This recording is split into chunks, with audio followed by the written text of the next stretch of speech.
저는 4살 난 아들들이 있습니다. 만약 누군가가 우리 아이들이 죄를 졌는데 우리 아이들에게 벌을 내렸다고 해봐요.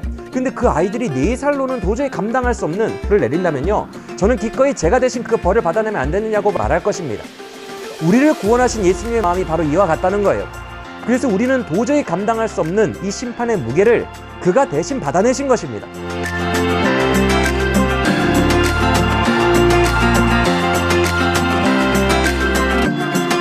안녕하세요. 성경에 더했다 장민웅 목사입니다.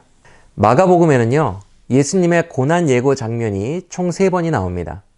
8장, 9장, 10장에서 연이어서 3번이 나오는데요. 모두 다른 사람들을 물리시고 제자들만 놓고 은밀하게 해주세요. 그러나 제자들은 그때마다 어떻게 반응하죠? 8장에서, 즉 첫 번째 때는 베드로가 고난 예고를 듣고 예수님 그러지 마세요 라고 했다가 어떤 말 듣습니까? 우리가 잘 아는 사탄아 물러가라 하면서 혼이 나죠. 9장에서는요, 제자들이 예수님이 죽으실 거라는 예고를 들은 후에 이 말씀을 깨닫지도 못하고 묻기도 두려워하더라 이렇게 말씀합니다. 그리고 마지막 3번째 예고인 10장에서는요, 아예 예수님의 순환 예고 자체를 무시해버리고요, 이 땅에서 잘 먹고 잘 사는 문제를 놓고 다투고 있는 못난 제자들의 모습을 보이고 있는 것이죠. 그래서 마가복음을 연구하는 분들이요, 사복음서 중에 마가복음이 제자들을 가장 못나게 그리고 있다라는 평가도 하고 그러시는 거예요. 그런데 우리는 이런 못난 제자들, 특히 예수님의 말씀을 도무지 이해하지 못하고 전혀 예수님과는 다른 노선을 걷고 있는 제자들의 모습을 보면요, 저 사람들 왜 저러나 싶어 합니다. 그리고 그냥 이렇게 단순한 교훈을 끄집어내요. 이런 식으로 말이죠. 제자들은 이 땅을 너무나 탐하고 사랑했고 영적인 부분에는 관심이 없었기 때문에 저럴 거야. 맞아. 오늘날 우리도 뭐 그런 측면이 있지. 나도 이 땅을 탐하기보다는 예수님이 가신 저 십자가의 고난의 길을 걸어가야겠다. 뭐 이 정도 교훈을 끌어내요. 맞는 말입니다. 좋은 적용이에요. 그러나 오늘은요, 이런 마가복음에 나타난 제자들의 몰이해와 관련해서 조금 더 깊이 묵상해 보면 좋겠어요. 복음적인 더 깊은 이해 속에서 말입니다. 오늘 우리가 다룰 본문은요, 주님이 아까 전에 제가 그랬죠? 순환 예고를 3번 했다고요. 근데 그 중에서 3번째로 하셨던 10장에 있는 순환 예고인데요. 마가복음 10장 32절 이하의 말씀입니다. 먼저 32절을 보면 아주 독특한 표현이 있어요. 예루살렘으로 올라가는 길에 예수께서 그들 앞에 서서 가시는데 그들이 놀라고 따르는 자들은 두려워하더라. 여러분, 실제로 성경을 찾아보시고 앞뒤 문맥을 보시면 아시겠지만요, 이 문장은 되게 뜬금없이 나와 있는 문장이에요. 이야기라는 게 개연성이 있어야 되잖아요. 예를 들어서 이 구절이 자연스러우면 이 문장 전에 이런 내용들이 있어야 자연스러워요. 예루살렘에 있는 대제사장과 바리새인들이 예수만 올라오면 내가 사로잡을 거야, 죽일 거야 이런 흉계를 꾸미니라. 그러나 예수님께서 앞서가시고 제자들은 뒤에서 두려워하였더라. 뭐 이런 내용이 있어야 돼요. 그래야 이런 무시무시한 상황 속에서도 예수님이 담대하게 예루살렘 성을 향해 성큼성큼 가시는 장면이 개연성도 있고 멋있잖아요. 그런데 이런 관련한 말이 앞뒤 문맥에 하나도 없다는 거예요. 정말 뜬금없이 이 장면이 기록되어 있다는 것입니다. 그래서 이 부분의 주석책이나 참고 도서를 보면요, 많은 사람들이 별다른 설명을 해내지 못해요. 그래도 제가 이렇게 공부해서 정리해 보니까 크게 3가지 해석이 있더라고요. 하나는 예수님이 예루살렘으로 올라가시는 표정이나 풍기는 포스가 되게 비장해서 제자들이 그 표정을 보고 놀라고 두려워하였다, 이 해석이 있고요. 2번째 의견은 당시 예루살렘의 분위기가 예수님 죽이고자 하는 분위기였는데 저렇게 당당하게 앞서가시니 제자들이 뒤에서 보고 놀랬다. 이게 2번째 해석이에요. 그리고 마지막 3번째 의견은 이제 예수님이 예루살렘에 가시면 로마 제국을 물리치고 왕이 되실 것이라는 생각에 경외심이 들었다. 이 해석이 3번째 해석이에요. 물론 다 뭐 적절한 해석일 수 있습니다. 그런데 여러분, 성경은요, 진짜 안 풀리고 앞뒤 문맥을 봐도 도무지 무슨 소리일지 모르겠는 때가 있는데 그럴 때에도 가급적 하지 말아야 할 것이요, 추측성 해석입니다. 즉 성경의 모든 해석은 근거가 있어야 된다는 거예요. 예를 들어서 예수님의 표정이 너무 비장해서 사람들이 그 비장함에 놀라고 두려워했다면 실제 본문에 예수님의 표정이 비장했다는 말이 나와 있어야 합니다. 즉 우리는 성경을 해석할 때 그 말이 없는데 추측하면서 해석하면 안 된다는 거예요. 최소한 앞뒤 문맥을 봐서 개연성이 있고 충분히 납득할 만한 근거가 있을 때 추측을 할 수 있는 것입니다. 근데 이 32절처럼 앞뒤 문맥을 봐도 딱히 답이 안 나오고 적절한 설명도 없이 저렇게만 표현되어 있다면요, 차라리 복음에 입각하여 상징적 해석을 하는 것이 더 적절하다고 할 수 있어요. 그래서 이 본문을 이렇게 보는 것이죠.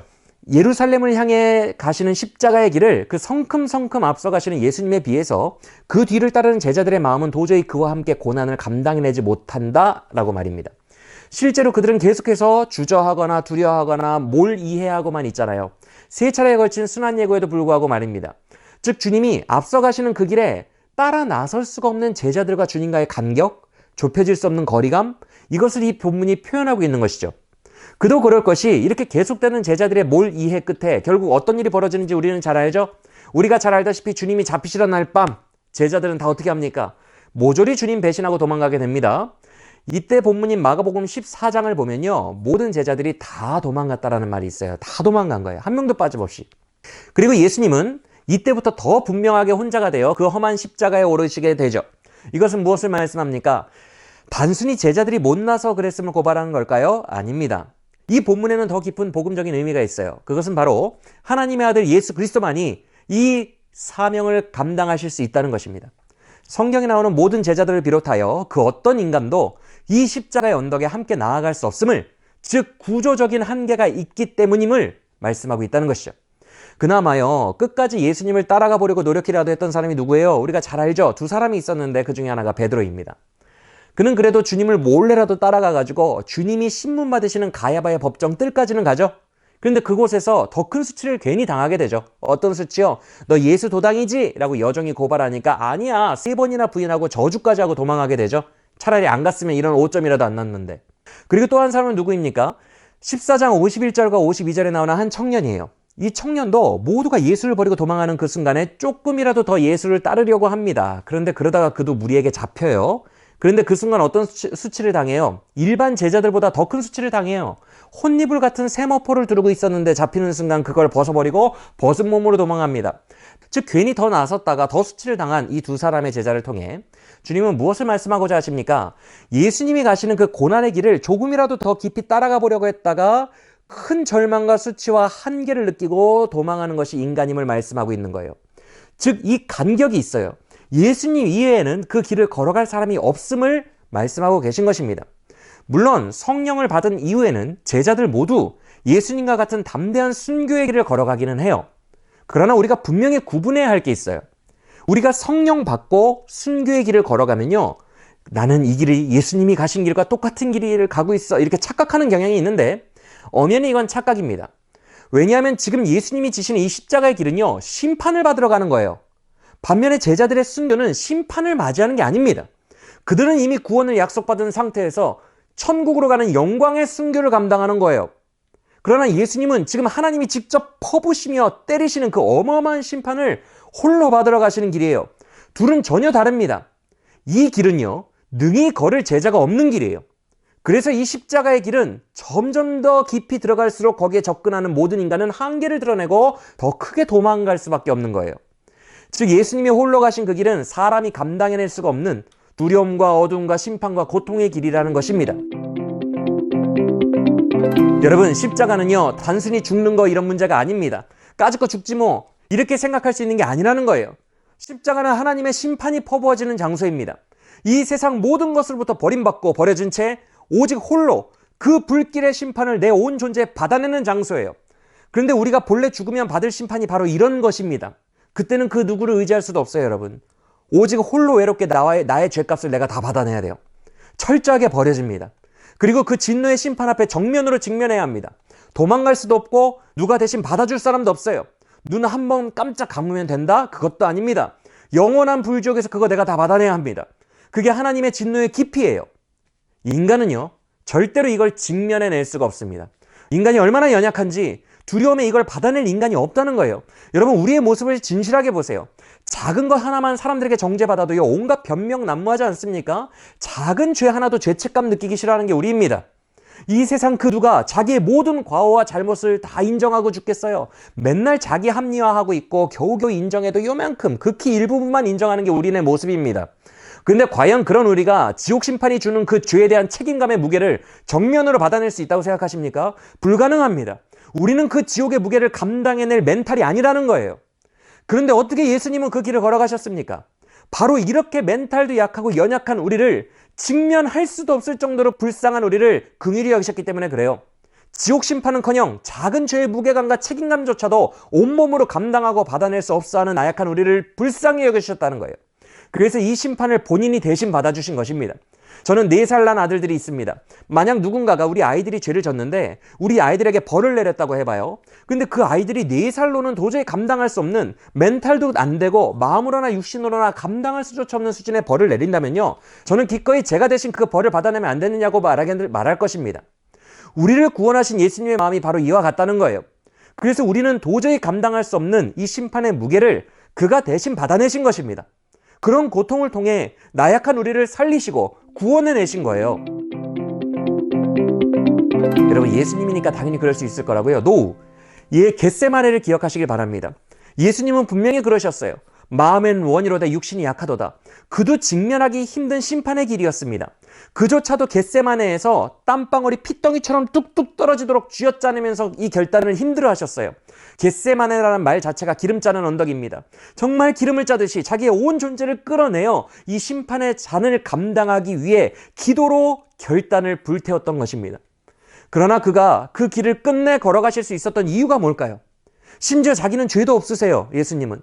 그런데 그분이 어떻게 그 엄청난 두려움의 심판의 길을 묵묵히 자기가 받아야 할 심판인 것처럼 감당해 내십니까? 이유는 단 하나입니다. 그가 이 길을 걸어갈 수 있었던 용기와 의지와 결단, 그것은 바로 여러분을 사랑하시기 때문에 그렇습니다. 사랑하기에 이 악물고 걸어가셨던 거예요. 그 의지로 가셨던 거예요. 이게 바로 예수 그리스도께서 우리를 위하여 베푸신 복음입니다. 이건 그래서 감당할 수가 없는 은혜예요. 사랑의 능력으로만 갈 수 있었던 길이에요. 오직 이 복음의 은혜로 우리는 심판에서 영생으로 옮겨지게 되었음을 믿으시고 이미 구원을 약속받은 그 기쁨 안에서 이제는 주님 걸어가신 그 길을 비슷하게나마 걸어가는 우리 모두가 되기를 원합니다. 다행히도 이제는 주님과 동행할 수 있어요. 이제는 주님이 홀로 가신 그 십자가의 언덕에 주님 버려두고 제자들처럼 도망가지 않을 수 있어요. 왜요? 그 길에는 진노와 심판이 싹 걷어졌기 때문에 그래요. 우리에게는 구원의 영광이 약속되어 있기 때문입니다. 그래서 우리가 하는 순교도 예수님의 죽으심과는 아까도 말했지만 급이 다른 거예요. 심지어 우리가 목숨을 들여도요, 예수님의 나를 구원하신 그 깊이에는 이르지 못하는 것입니다. 그는 심판받으러 죽음을 향해 가신 것이고 우리는 구원이 약속되어 있기 때문에 구원받으러 죽음을 향해 가는 순교이기 때문에 같은 순교 같지만 완전히 다른 차원의 이야기라는 것입니다. 이 세상 그 누구도 감당하지 못했던 심판의 불길을 주님이 홀로 다 받아내셔서 우리에게 임할 심판을 구원으로 바꿔내셨다는 이 진리가 우리 안에 있음을 믿으시길 바랍니다. 그래서 우리는 담대하게 순교자의 길을 걸어갈 수 있는 거예요. 이제 더 이상 죽음 이유가 심판은 아니기 때문에 그래요. 죽음을 넘어선 생명의 언약이 우리에게 있기 때문에 우리는 이제는 주님이 받으셨던 그 잔을 너도 마실 수 있겠느냐? 네, 마실 수 있는 거예요. 이게 바로 제자도입니다. 구원받았기 때문에, 우리를 향한 진노가 없어졌기 때문에 이 고난의 길을 기쁨으로 걸어갈 수 있는 거예요. 오늘 말씀 기억하고 이제는 이미 얻은 은혜와 구원 안에서 이제는 주님을 따라 십자가의 길을 갈 수 있는 제자들이 다 되시기를 예수님의 이름으로 소망합니다. 지금까지 성경에 더했다 장민홍 목사였습니다.